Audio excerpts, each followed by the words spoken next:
This is Raul Lopez, and you're listening to How Do You Say Success in Spanglish. The path to success isn't easy. For minorities and people of color, many attempt this journey with little to no guidance. Join me as I sit down with individuals who share their stories of perseverance so that together we can learn how to say success in Spanglish.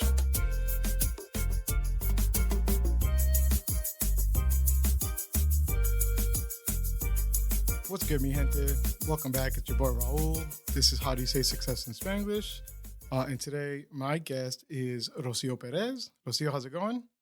It's going fantastic. Thank you for having me on your show today. Definitely. I appreciate you taking the time, especially early morning for you over there, to kind of go on here and talk with me. And I'm really looking forward for you to be able to share your journey, your story. You have a very, very inspirational journey that you're going to tell us about. And so I'm really excited to kind of learn and kind of get some more info about the things you offer. So just to start off, your little background about you. Rocio is the creator of the first self-coaching system in the world, the MindShift system, the MindShift game, and the MindShift game TV show. She is a global leader and sought-after life-changing speaker, leadership trainer, and author who has helped transform people around the world. Rocio's unique transformational approach meets people where they are and guides them to expand their awareness and boost their confidence, so they can intentionally create their version of a happy, healthy, and meaningful life. Rocio, that's pretty awesome. It's great having someone that looks to improve people's life. And it's amazing how many people I find that are always looking to help others. So I'm really glad to have you on the show. Thank you so much for having me here today. I'm excited to connect with the audience and share the journey to touch, move, and inspire people to achieve their version of a happy, healthy, and meaningful life. Yeah, and I think that's the goal for a lot of us. So I guess to start off, let's learn a little bit about you. Who is Rocio Perez? Well, Rocio Perez, I'm an author, speaker, leadership trainer, but I want to talk about my journey. Is that where we want to go? Yeah, yeah. Journey of a little girl. When I was growing up, I was that little girl that was so excited. I'm like, someday I'm going to grow up and I'm going to become a teacher. And I would run around with my tattered books and I would tell like my Tio Sergio, someday I'm going to grow up to become a teacher. And I felt like I spoke for hours and hours. Like, that was my main focus. I was that rare kid that would cry because I wanted to go to school.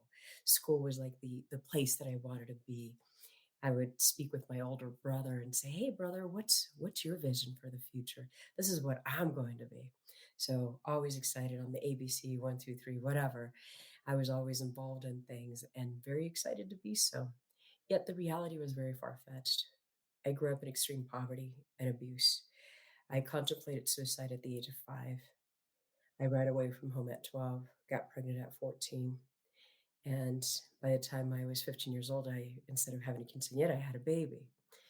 And at that moment, knowing that I was Latina, uneducated, menial labor, my parents didn't care. I was in an abusive relationship with somebody 8 years my senior. I knew that my son didn't stand a chance. And so I went on and knocked on to the Community College of Denver's doors so I can get into university. And I couldn't get in. They had told me like, "Okay, you're 15 years old, you can't come to university." Subsequently, make a long story short, I went ahead and emancipated myself from my parents so I can go on to university. Okay. A battle uphill both ways. Yeah, yeah, I can imagine, and it seems like. And once first, thank you so much for sharing, and I know we'll get into a little more about your journey, but yeah, like you said, a battle both ways going up, and so I guess to kind of start off, there's a lot to unpack with a lot of what you've talked about, and so you said early on you had to emancipate. Was that before or after you've had your son? My son, my Yeah. son. So was that before or after you had your That son? was after I had my son. Okay. So was the driving force for emancipation to get to school, or was it also just a culmination of everything? I had to get myself out of everything and and only way to move forward was to get emancipated. All of the above, and I knew school was the only way out, education, Mhm. that power to keep moving forward, so And was education something you always wanted? I know you said you always wanted to be a teacher, and was that a driving factor that you had internally, or was there some sort of external factor? You talked about a Theo. Was that somebody was there somebody in your life that kind of said college is the way to go, or did you just kind of always knew? I always knew. It was always inside of me. I wanted to make sure that I went on to university. I never felt like I belonged in the grades that I was in. Okay. Yes, I was held back. So that's one reason. But the Yeah. other reason, it was like I just didn't see it. I would do my uncle's homework and I was in the 7th grade and he was in the 12th grade. I didn't see it as a point for me at that time to go through high school, and I wanted to make sure that I moved on as quickly as possible. Yeah, I mean, I stayed back in first grade, so I'm very used to the idea of, I kind of felt like for me it was kind of a way to help me in the long run because I think I've succeeded a lot better with that stay back than anything else. And so you said you felt that you needed the education and that education was an important factor of your life, but obviously you ran through all these different challenges, especially having a kid at an early age. Uh, um, did that change your trajectory, or did you feel like it helped give you that motivation to get emancipated and go to college? It definitely helped me because I knew my son didn't stand a chance in the world, and I needed to go out and create that for us, for both of us, to make sure that he had a better future, that he didn't have to live what I lived through as a child. And so I grew up in abuse, domestic violence, alcoholism, you just name it. It was not a good place to be. No, definitely, definitely. And so when you said you went after you emancipated, you tried to go into college. You were 15. What was that path like to get into college at that point? Did you have to go get a GED and then try to get into school, or how did that work? That was an interesting journey. Thank you for asking that. I actually had to wait until I was accepted, and I wouldn't be accepted until I was 16. Started university at 17, and I didn't even have a GED back then. Okay, remember, this is literally exactly 30 years ago Oh, wow. that this happened. 33, forget 30, it was 33 years old. My son's now 33, and so it's fascinating to see that along the way. But yes, that's what I did. I went ahead and went on to university. I did well. And there was a point in time where they were asking me, it's like, okay, you can't go any further unless you get your GED. And that at the age of 19, that's what I did. Nice. And you're doing all this while being a teenage mom, dealing with a whole bunch of what was going through your mind at this point. Well, I know you talk about mind shift, and what was the mindset of a teenager at this point, having Mm. to deal with what most adults would find difficult. Well, for me, there was only one path forward, and that was education. Mhm. I looked at it as there's something in front of me that's pulling me towards it. I knew that I had to do it. So much so that I'd go to bed at 3 o'clock in the morning sometimes or get up at 3, depending where it was at. Sometimes I'd sleep very little, 2, 3 hours a night, get up the next morning. By 4 o'clock, I'm walking down the street with a 2-year-old in my arms, diaper bag, and a backpack to make a 4-hour round trip just to get to school in the morning. Just to get to school in the morning. Okay, forget about like school time. That was simply, it was an 8-hour trip a day. Oh, wow. You said the school was the school was very far from you then. It wasn't very far, Okay. yet I could only afford to pay $10 a day for somebody to take care of my son. Oh, okay. So you had to deal with So all that. I had to deal with, like, make the sacrifice of time and energy to be able to make it happen, and so I had to go from literally, the school was 20 minutes walking distance Mm. from where I lived, yet I had to go to another city so my son could be taken care of and then make it to university, and if I had time, I would, eat my cold burrito that made it 3 o'clock in the morning walking across campus, you know? It's like, okay, I didn't have many choices. What I did see is many opportunities, Mm. and that's what kept me moving forward. It's like, I knew I was in the classroom, I knew I was at a disadvantage because they would say things, and I'm like, no entiendo. Like, I Mhm. don't know what they're saying. But I did invest my time into the library and figuring out things that they were talking about. And I excelled in school. That's the great thing. I did excel in school. I did catch on relatively quickly. Yeah, that's awesome. I know there's a relative resourcefulness with Latinos and Latinas when it comes to being able to do things, and not only do them but do them cheap and within your budget and figure out a way. And I know that's something you probably had to learn early on in life. And what were some of the things that you had to like really that you found really difficult during that phase of your life? I think that the most difficult time was where my family didn't believe in me. I remember having a cousin who would always tell me, she's like, well, you think you're all good just because you're going to university, but like welfare would pay for mine if I want to go. So there was that competition from her end. And, the rest of the family, like, eres bien creída, you think you're better than us. And even my own mother at the time, it was like heartbreaking because my mother would say, like, you should be home taking care of your son. You're going to fail.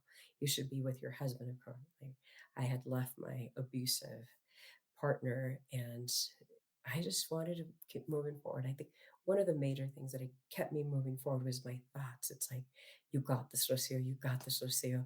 And I remember even teaching that to my son as well. Like you can move forward. A little engine that could. I want to tell a little cute story. I remember one day, I think I was almost 20 years old, and I was exhausted. I was working two jobs and going to university full time. Didn't even have a car. I was cleaning homes a couple of days a week and mentoring students to get into through university and then going to school myself. And so I come home in the middle of the day and I need to take him to the doctor and I'm exhausted. And he's like, Mom, carry me. And we're going up this hill. And I'm like, oh, I can't carry him. And I also knew at that age that it wasn't his fault what we were going through. He was not to blame by any stretch of the imagination. And that I had to find a way to communicate with him that would be subtle enough to move him forward and for it to be a pleasant experience. I started telling him, like, son, there was this little engine and the little engine that could, and it's going up. And so I'm telling him this journey, and then we get all the way up the hill. No need to discuss anything, Mhm. right? Simply a fun, engaging experience where both of our needs got met. He got up the hill, right? And I got up the hill too, being exhausted and still made it through. Nice. Yeah, it's as someone who's a parent right now, with my 11-year-old, I'm always contemplating and thinking about the life lessons I'm teaching her, and the life lessons that were different from what was taught to me, and how, not even just what, but how they were taught to me. And I think you made a great point of saying that he was not to blame, where lots of times parents in difficult situations um, find a scapegoat for it, and sometimes all that pressure puts on the kid. So, and so when you were raising your son, especially being so young and dealing with all this stuff, how did you try to find that balance of being able to raise and teach those life lessons while still dealing with your own set of youth lessons that you were dealing with? That's a very great question. I just did it. Okay. I made a conscious choice to do it. As a very young person in years prior, I remember being 13 years old and looking at the situations in my family. And I'm like, I can see the things, I can connect the dots and see what the outcomes are. And so I made a very intentional decision way before I had children when I was probably 9 or 10 said if I ever have kids, I want to make sure that my children are happy, right? That they're loved and respected. And like I know these things. And so being very intentional was the key. It's like I didn't raise a child. And being very specific, I nurtured a man. I nurtured the man that I wanted him to be. I knew that what I said, didn't do would impact him in the long run. And so I wanted to mold a happy, healthy, nurturing, empathetic individual who valued women and family. Here we go. That's who I raised. That's who I molded into be that man that he became. That's awesome. And was a lot of that motivation just, I don't want the cycle to be repeated? Right, and because I knew inside him, and I believe that we all know this inside of ourselves, that it is something that it's intrinsic within all of us. We may lose touch with it. I think it's common for all humanity that we know that there's something better and that we can create it. Sometimes we lose track of it because of poverty, abuse, pressure, stress, whatever that is. For me, it's like a moment to self regulate. Just think about it, take a breath, figure it out. The children are not to blame. Let's move forward. Nice. Why? Because I was blamed my whole life as a child. How Mhm. did I impact me? Wow. I didn't even think, my mother used to say, "You're the ugliest person ever," right? Mhm. Or, "Estás horrible," and Mhm. like, "Found you in a dumpster," like all those things that impacted me. Mhm. And was it stress? Yes. Did she hate her life? Yes. She wanted more for herself. And all of a sudden, she finds herself fast forward stuck with 5 children that she didn't even want to begin with. Mhm. And nobody asked her, right? Nobody checked in with her. And I feel like when we sacrifice ourselves for that which we don't even desire, we end up resenting that as well. Mhm. Even if we desire a family, we get caught up in the thick of thin things where we're not even conscious that our words, our actions, our physiology, our connection or lack thereof impacts our children. Yeah. Yeah, kids are a sponge. Every word matters, every action matters, and sometimes we don't think about that because as adults we can interpret things and they just absorb things. So it's being really intentional, I think, for me has been always really important, like how I say things and what I say. Kudos to you for all of that. And obviously we're here now. You made We're it through. I made it. You made it My son made through. it. I made it. We both made it. Yeah, exactly. And so you moved on from what was that, the community college, and then Yes. were I you sorry. went on to University of Colorado, Denver, and I was actually mentoring students to get into on our campus. There's a Community College of Denver, Metro State, and then we also had the University of Colorado, Denver. I was actually taking classes and encouraging my students to take classes in the four-year institutions at the community college Nice. level in Price. And so by the time I went on to the university, I only had a few courses to go and to get through it. You know what? I think sometimes the things that we don't talk about us impact us. Los sacrificios, Mhm. the sacrifices that we do for our family. Like I literally almost lost my entire education, right? Based on wanting to support and committing to support my younger siblings and getting them out of trouble and figuring out to make sure that they didn't fall in those footsteps that other family members had fell in. And literally, this is the first time I actually share it publicly here on an interview, and that was that I almost got kicked out of school. I literally had like a 1.7, I don't even remember what it was. And between working a full-time job, working, trying to save teenagers and put them on the right path, keep them out of prison, let's just be honest, right? Mhm. Get out there, and then raising a child as a single mother, it's not any easy task for a 22-year-old to handle. And I made a decision at that time. I was working in corporate. I stepped out and said, "Hey, let me focus. Like, this has been my dream. Yes, it's been difficult. Yes, and whatever. And yes, it's worth it. It's my dream. I must bring it to fruition." And that's when I ended up quitting my job. I resigned from my job and took out loans and went on and finished my schooling. That Yeah. was so important. I was semesters away. I couldn't throw it away. No, and it's a very mature move that is really difficult. And I think most people don't understand when they think college, they think, oh, it's easy. You just go to class and do nothing else all day. When really, no matter what level, not even including the additional stuff you're dealing with as a single parent trying to make ends meet, college is difficult. College is a lot of stress. There's a lot of time commitment. There's a lot of things that go on. I mean, myself, another one that's also had to deal with a shitty GPA and almost getting kicked out of school, having a whole bunch of loans to get out.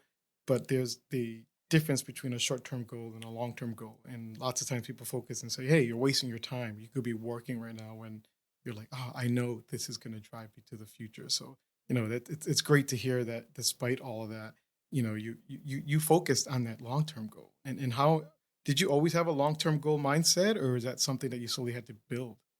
That's something that I've always had. Even as a little child, I knew that I could live a better life, Mhm. that parents are supposed to love and care for their children. Even as a little girl, I knew that education was the way out and the way forward. I've always had this vision that continues to pull me forward. Call it God's source, call it universe, call it what you will. And it's like me llama. Mm. It continues to call me towards it. And it's something that's inside of me that wakes me up in the middle of the night. That's when I have my greatest downloads. I'm like, oh, good. Okay, Rocio, take out the phone or take out the piece of paper, start writing. There's so much. It's like, and here we go. There's something inside of my soul that pulls me towards the betterment of humanity. Nice. Nice. Yeah. And you talk about the betterment of humanity. It's like you're dealing with all this stuff in your life, all these challenges, all these obstacles. You're struggling, you're barely making it through, and you still decided, hey, I'm going to try to encourage other people to improve their lives. Did you always have that feeling, or was that always a driving factor to not just improve your life, but improve other people's lives? It was always a factor. As a matter of fact, in my mid-teens, my family would call me. Grandma would call me, aunts and uncles would call me to get advice from me. Okay, mind you, I was 15, 16, 17 years old, and they're calling me for advice. It was something that's always been inside of me, that desire to help people. By the time I was 19, I was mentoring students to get into through university and so forth. So it's something that's always been in my heart. It's something that I love watching people thrive. I love watching people have what they want out of life. Some people come to me, they may be in their 20s and they just want to get through university or get that job or raise a family. But also, people come to me. I work with people that are from zero. I work with children very young, from 0 to 80 years of age. The oldest student I graduated was 80 years old. So you can only imagine how people come up. And like, I think we all have regrets, and that's one of the things. It doesn't matter how old we are. It doesn't matter what background we come from. It doesn't matter if we had a loving family or not a loving family. We all have something that holds us back from wherever it is that we desire to be. And for me, it's like I just want to stop that pain for people. I want them to live their version of a happy, healthy, wealthy life, and like to live from a place of joy, to have that peace that I didn't have because I was in survival mode. I was what I call in high thriving survival mode. Yes, I was on TV. Yes, I was doing all these things. Yes, I was educated, and I was still in survival mode. And what is that like? Thriving, survival mode, and how does that affect how people act and react? Right. Okay. Wow. For the way that it showed up for me, I think that's a good way. I'd invite people to reflect on what it is that I say and then reflect on their life to see, like, for me, it was like, okay, I got to go to school because my son needs to be educated, right? He needs to have opportunities. I need to go to work because it's important for us to have a great place to live, a stable place. I didn't come from a stable background. My father would come in some days and say, "Hey, we're moving," and it wasn't like the movers are coming or anything. It's like, "We're leaving." Yeah, okay. Get in the car. We're leaving. That's it. You're not taking anything with you. So for me, it was important. And so that survival mode led me to excel in university, right? Although I almost got kicked out. Yes, my GPAs were like 3.8 before all the stuff and that was falling apart before my eyes. It led me to get additional education. It pulled me forward where other people around me in my environment, even other educated individuals, weren't doing the same thing. What that looks like for some of us, for me, it was Rocio is only focused on the goal. That's it. We're focused on the goal, the family. That's it. There's nothing else. There was not much of entertainment or friends or whatever. And it's almost like that.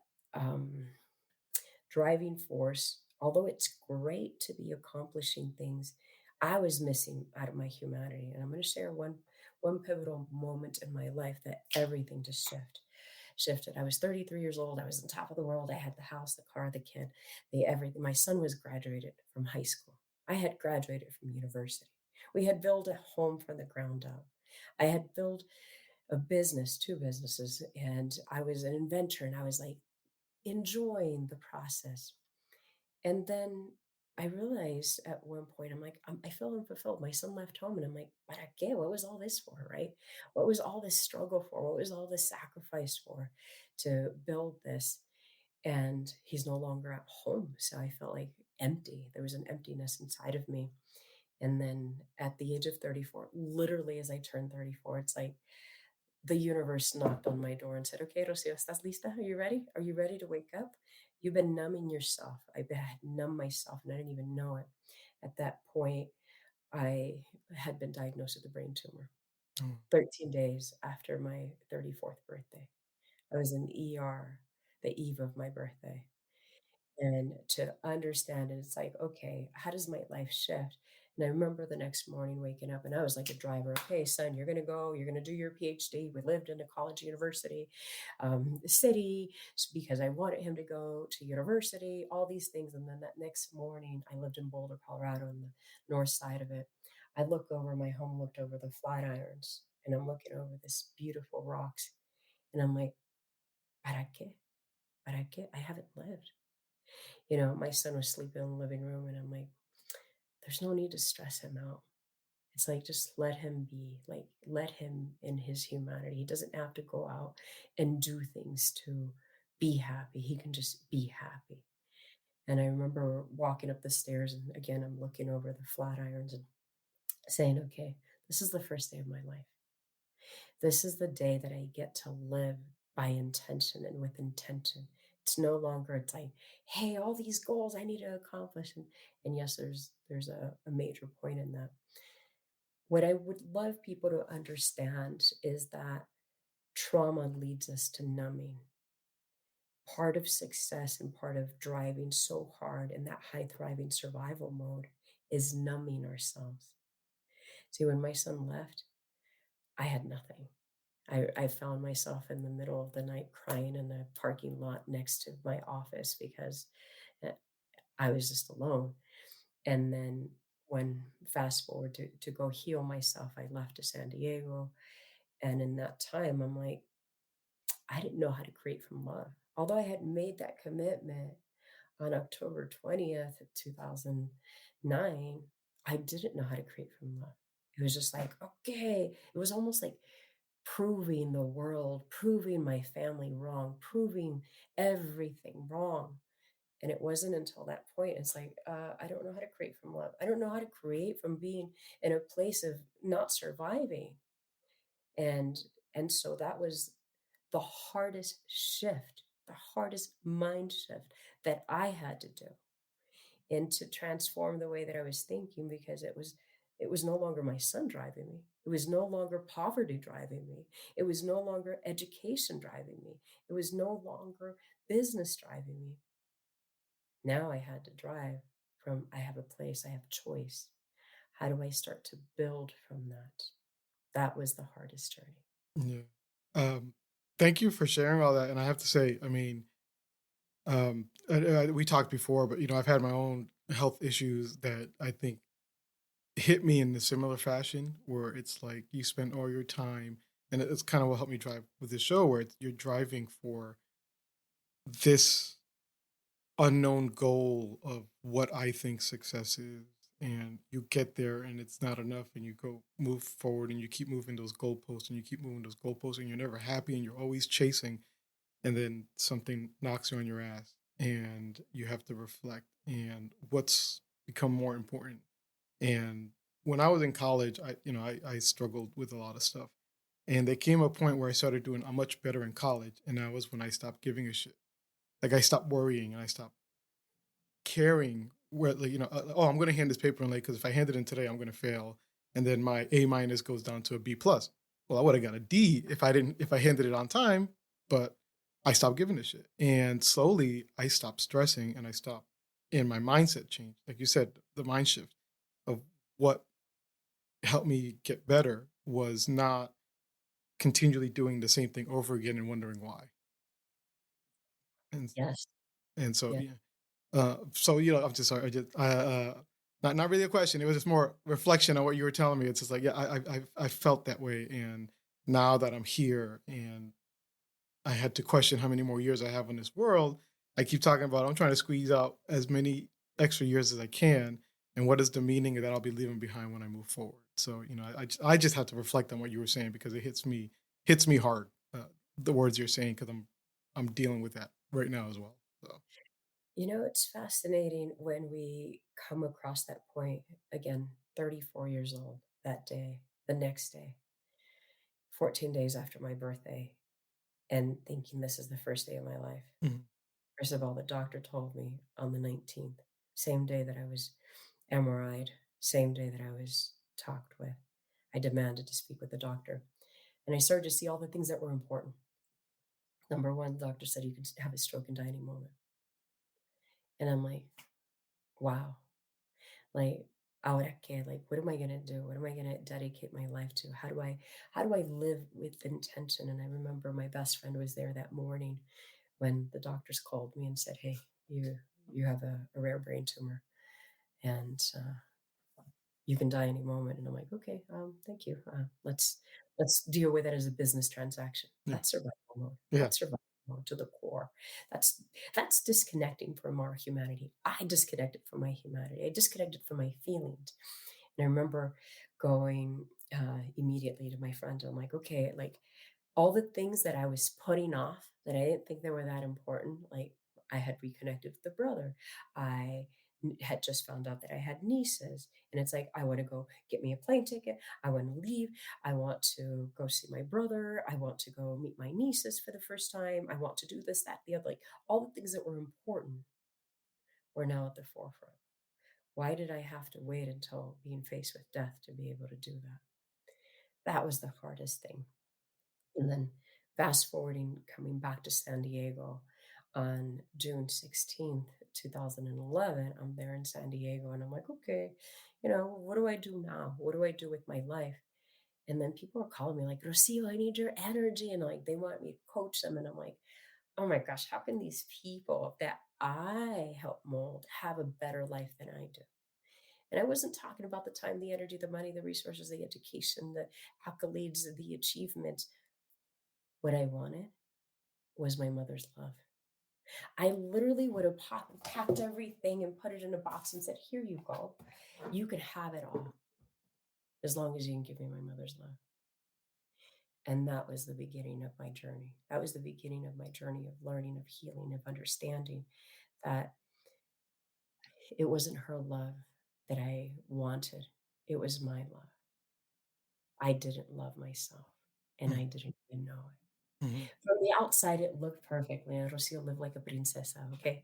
The clothes, the whatever, like the band-aids, let's just put them like that's what they are. It's band-aids to cover everything up. And I was so numb that at that point, when I started to realize I put myself into my own coaching system, I had realized nobody's ever coached me. I've been coaching and helping people like, ¿quién me ayuda a mí? Nobody's helped me.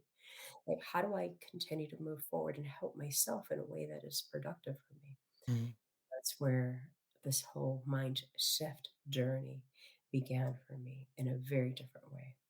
Nice. And so, just to go quick backtrack, health wise, your tumor, did everything turn out okay with that, or are you still dealing with it? Or It's a great question. The tumor's in remission. good.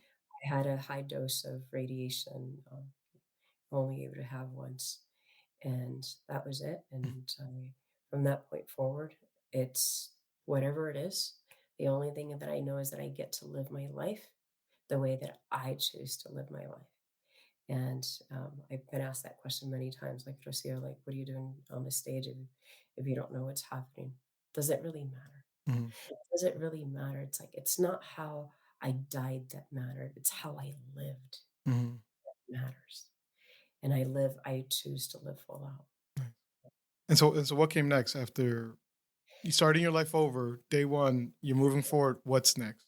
Day one, here I am again in San Diego. And I was like, when I made that realization, nobody's ever coached me.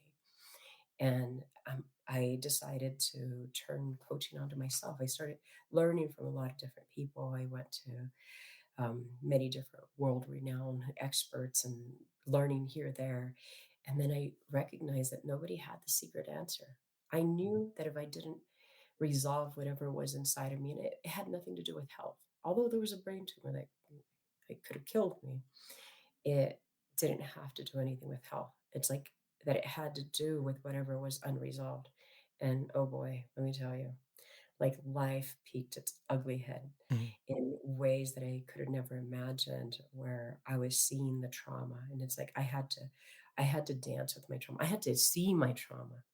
I didn't even see them like prior to that. I was like, oh, my parents did the best that they could with what they had. No, so I was kid. They did the worst they could with what they had. And in the way that really impacted me as a human being and really could have let me I'm an enigma. I could have been dead way, in my teens because of that. Really looking at it, I put myself into this personal development arena. I discovered that nobody had the answer, that the answer was within me. All of the answers were within me. And then I started coaching myself. I would walk around and I'm like, I'm telling my clients, you have a problem. Your father didn't show love to you. How about you show it to yourself? What didn't you hear? And I'm like, what about you, Rocio? And so I started looking, literally, I started looking in the mirror and I'm like, hey, Rocio, by the way, I'm like, I love you, little girl. Like all the things I never heard from my family, from my mother and father, like, hey, little girl, you're amazing. Hey, little girl, we're so proud of you. And I'm like, hasta que me la creí, until I started to affirm. As I affirmed, I confirmed. Mhm. And when it was confirmed, then this whole new being emerged and it took what it took. And I was like the pit bull that grabs on so hard that it's not going to let go until it gets what it wants. Mhm. That was me. There was no way in the world that I was not going to see my son ever again because I knew it would kill me. I'm not sure if you know the statistics right now. They've discovered that the vast majority of diseases have to do with unresolved trauma Mhm. and emotions. They're stuck in the body. They just manifest as disease. And so I went through this amazing transformation. I started journaling like I had never journaled before. I started doing my affirmations. I started doing physical exercises to retrain my mind and my body. And then I started teaching that to others. It's the affirmation part. It's we talked about kids and how they're sponges and words and everything matter, but as adults, they still matter. And sometimes just saying simple things, like you said, I love myself, I love you, you know what I mean? Or you're doing great. Those little affirmations, eventually you start to believe them. And so it's a great thing. And I guess this kind of goes into what we'll go into next, I guess, is with your mind shift system. You know, how did that evolve from what you were doing? Well, so because the system was so successful and I was teaching it to people, and my commitment on October 20th, 2009 was to serve humanity in a different way. It was at that moment is that I owned my gifts. Although I had been coaching, I never had seen it as a job, or I never had seen it as a career for myself. I was like, ha, something that I do. It's like I'm naturally competent at it. Doesn't everybody know this? And then when I embraced it, I said, wow, I helped myself. I was helping clients. I was watching people transcend their limitations, impose perceived limitations, because we also have perceived limitations. And I immersed myself into studying. You know, when they said 10,000 hours, well, you probably multiplied that by 10 itself. Because I was like studying and listening to audio and reading books and taking conferences. And that's one of the things that helped me. So I said, okay, now you're helping yourself, you're helping others. But what happens to the people that cannot afford it? What if the people, if they don't have time, they may have money. If they have money, they don't have time. Like, or, you know, whether it's time or money or energy or whatever, I'm like, it shouldn't be the case that only the people who can afford it or have the time that can do it and coach themselves. And it's like, oh, so again, turning coaching onto yourselves, I created the Mind Shift game. It's part of the Mind Shift system. And part of the Mind Shift system helps people do the very things that I have been doing naturally as a little child. That's how I survived, telling myself that I could. So it's about taking courageous actions. Courageous actions lead into boosting your confidence. Boosting your confidence leads into discovering your vision, your mission, not mother, father, teacher, preacher's vision. Not because I'm a first gen does that mean that I get to follow somebody else's dream. I have a dream.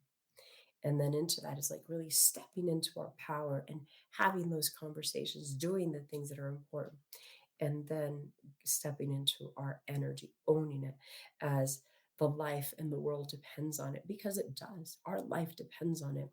And so all of these are affirmation cards where, and I'm going to read a couple of them. I take charge of every moment in every area of my life. How powerful is that? As people read it over and over, just like I did, these are very, very intentional. And I share very intentional because I spent months with an entire team working on every single word that we put on here. As a matter of fact, last night I was at a organizational event, and someone told me, "Wow, I'm doing my affirmations as well, and they're great." And they started sharing their affirmations, and I've heard this many, many times.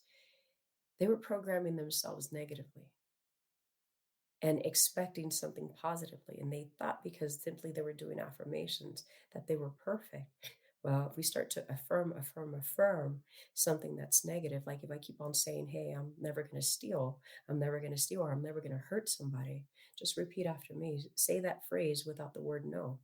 Mhm. You said, "I'm never gonna steal." It's replaced with, "No, I'm gonna steal."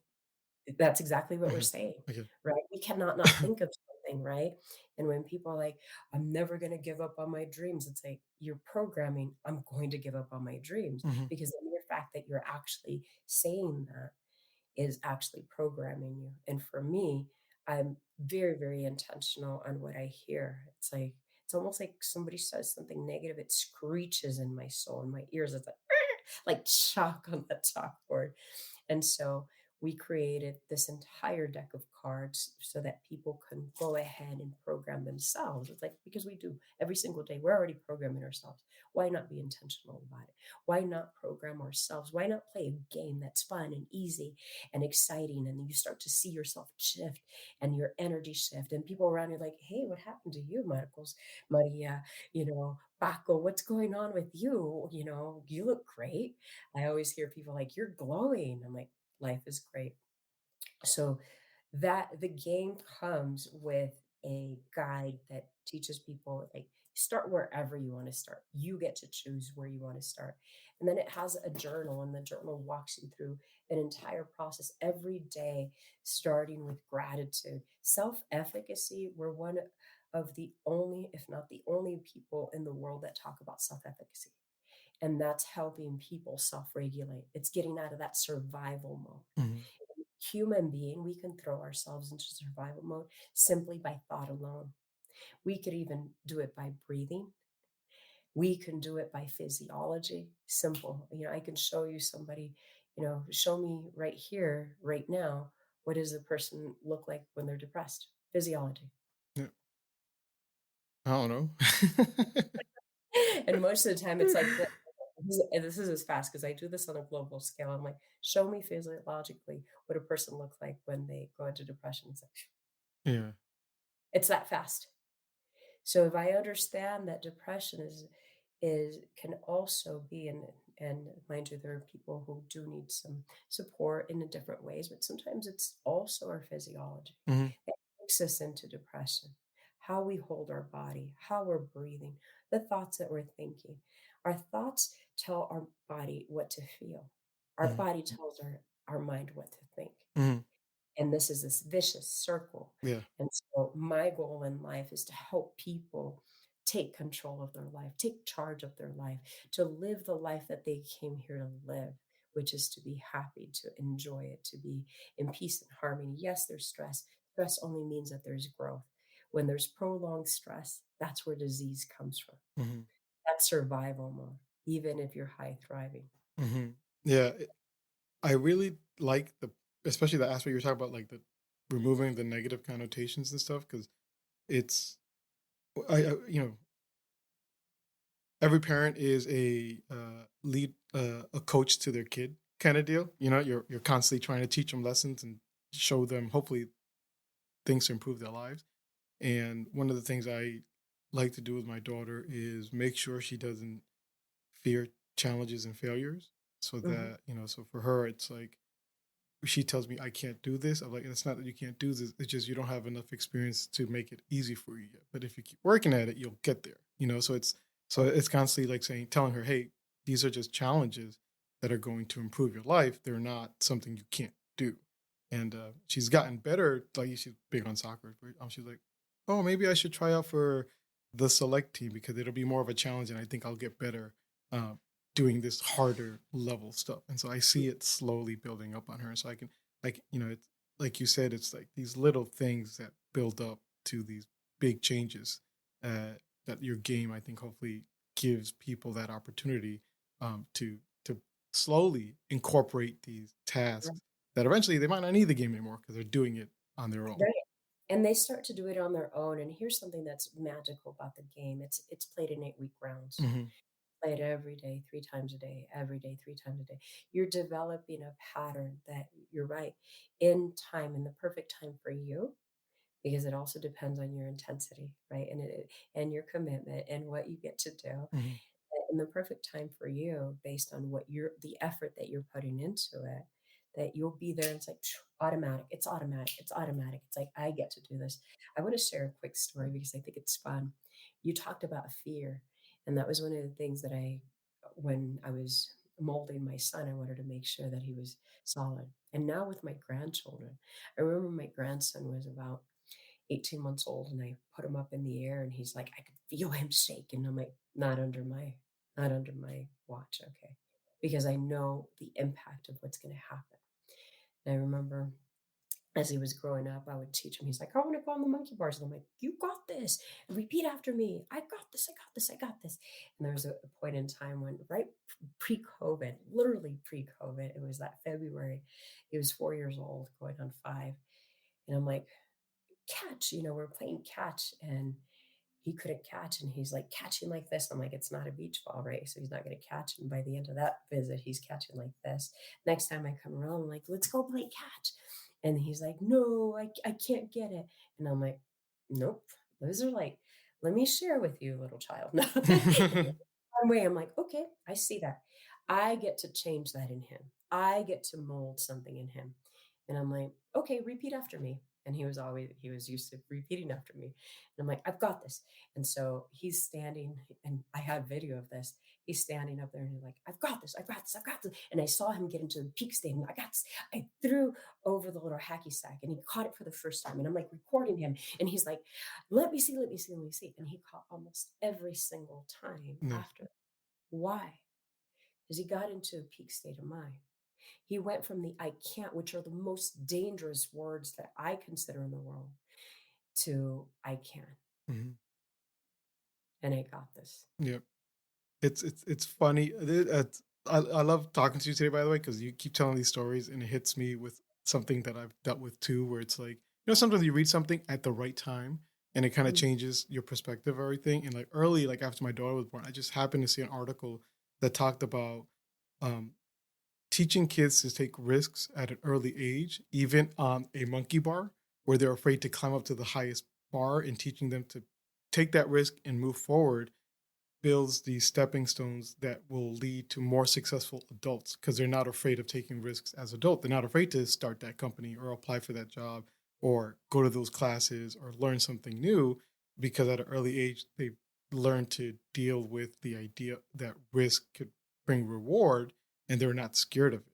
And that whole concept, like you say with your grandson, where it's like, I can't, I can't, I can't. I mean, I'm the same way. And it's like you're slowly teaching them, encouraging them to say, there's no such thing as you can't. I tell all the time, there's no such thing as you can't. It's just you haven't gotten enough experience to make it easy yet. You know what I mean? And you're getting there. So I love, and like I said, it's been great today talking to you because you keep hitting me over the head with stuff that I'm like, yes, yes. I feel that. I love that. So obviously you have your game, and then you also have for the mind shift system yes.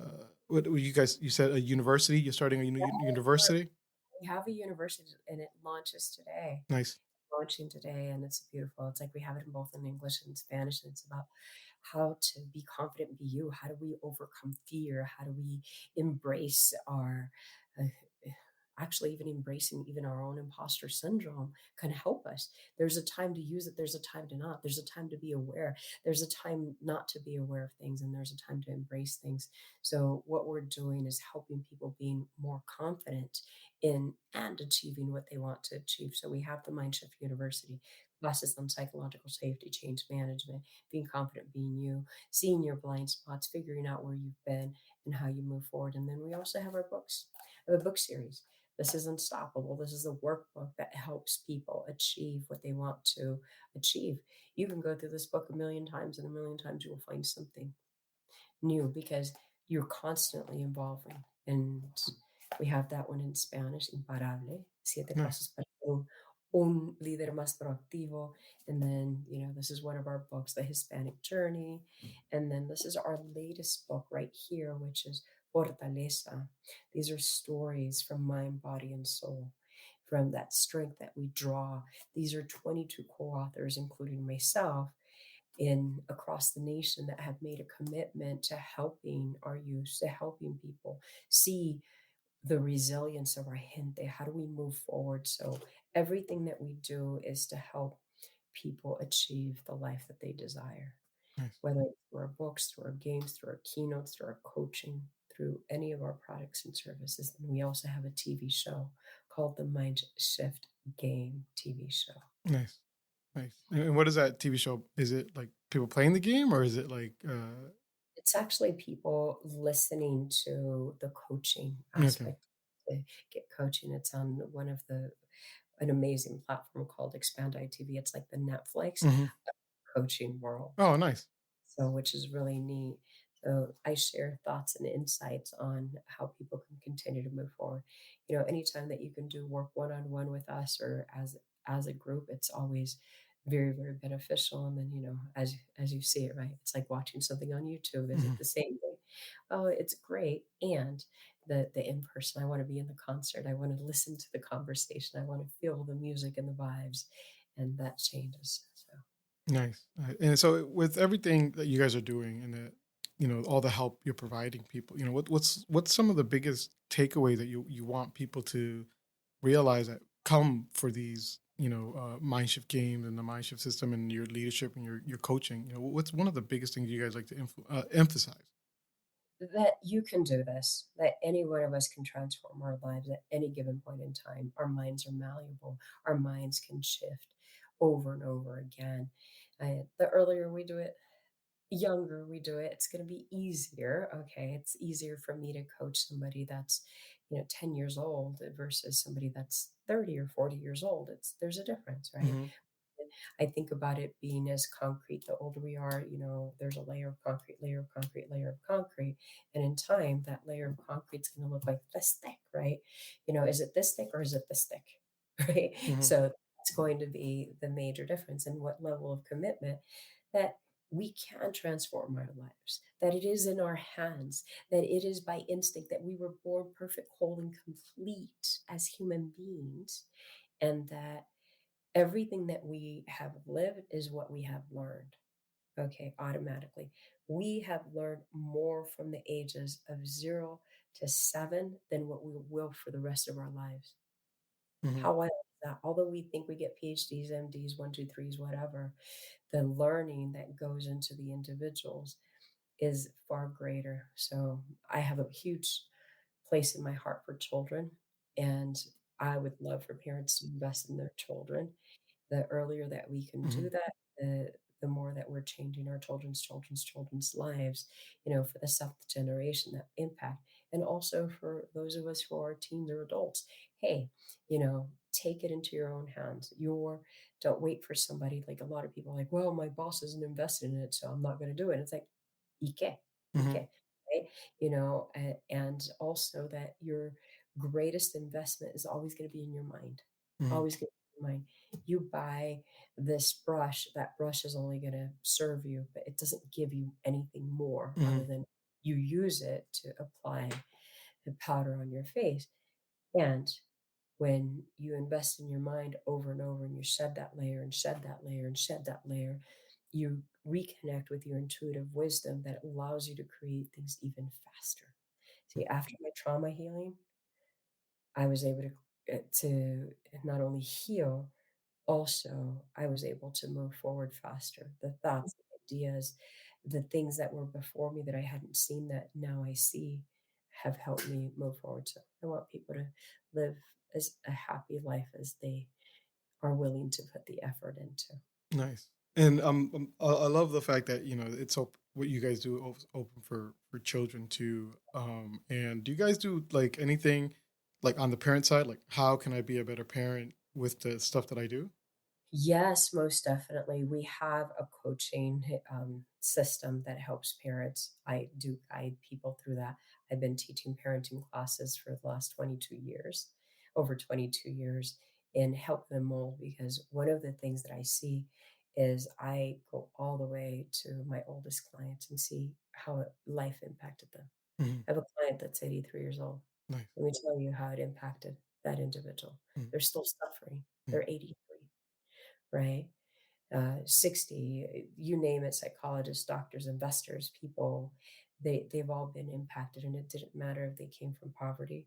It didn't matter if they came from wealth. It didn't matter. The human experience is the human experience. As a matter of fact, some people who came from more actually are suffering even more Mhm. because they had a lack of attachment. Yeah. Sometimes when we think about here's the mind shift that I would like people to do, is when we think about adversity and poverty, um, it's not always a bad thing, right? Like adversity, actually, imagine if you think about it, like, hey, we have $10 for dinner. What are we going to do? And let's work together as a team. And then, like, there's that attachment, there's that bonding, there's that collaboration, all of that, as opposed to, hey, you're going to be sent away for school somewhere. Mhm. Yeah. There's a difference. Mhm. Yeah, I mean, we talked about the resourcefulness of our people. I think from Yeah. poverty, we're able to squeeze out as much as we can, make big foods, and from the cheapest meats and eat great. So it's yeah, that sometimes you need if you garden, some plants that grow on the ground without hard ground, they don't grow big.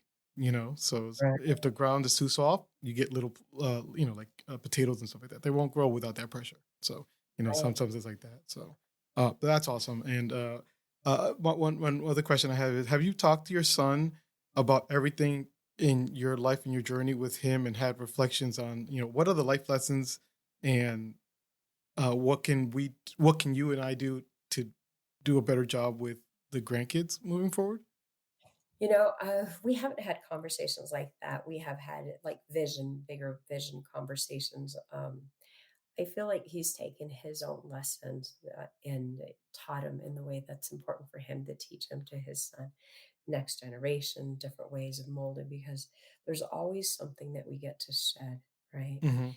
And um, and mold it within ourselves. I know I recently shared a vision that I had shared with him when he was 16 years old. He's 33 now. Mhm.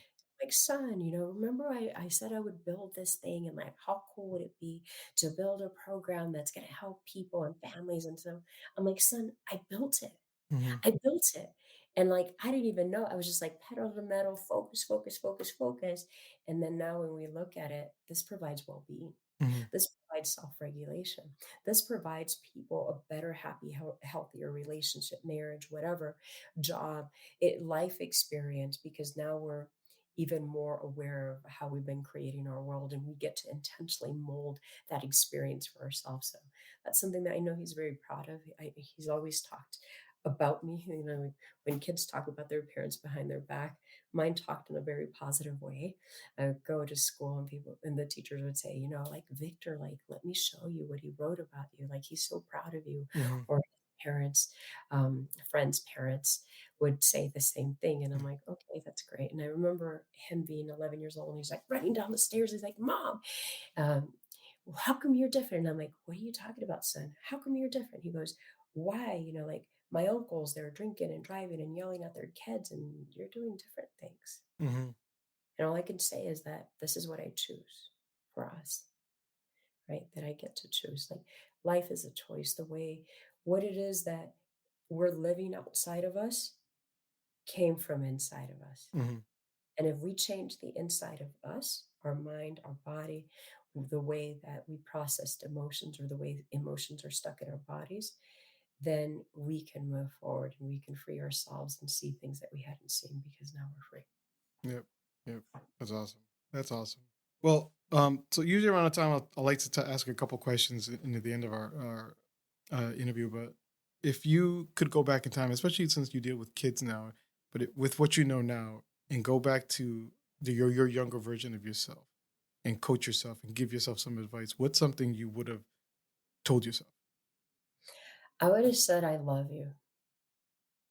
I would have said, I love you. I love you. I love you. I love you.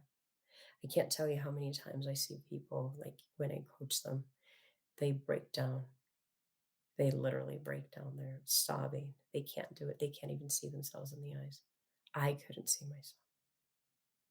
I would tell myself that I have the power to transform my life and that I'm the only one. Like I've always knew that I was the only one. I would definitely encourage myself. That's what I would say. I love you. I love you. I love you. Nice. You're amazing. And That's you're worth. yeah. That's awesome. That's really amazing. And like you said, words matter. And so um I'm glad that's something that you would go back. You never know what people are gonna say. Sometimes I'm always shocked by this answer too. So it's always great. And then finally, how do you say success in Spanglish? What does success mean to you?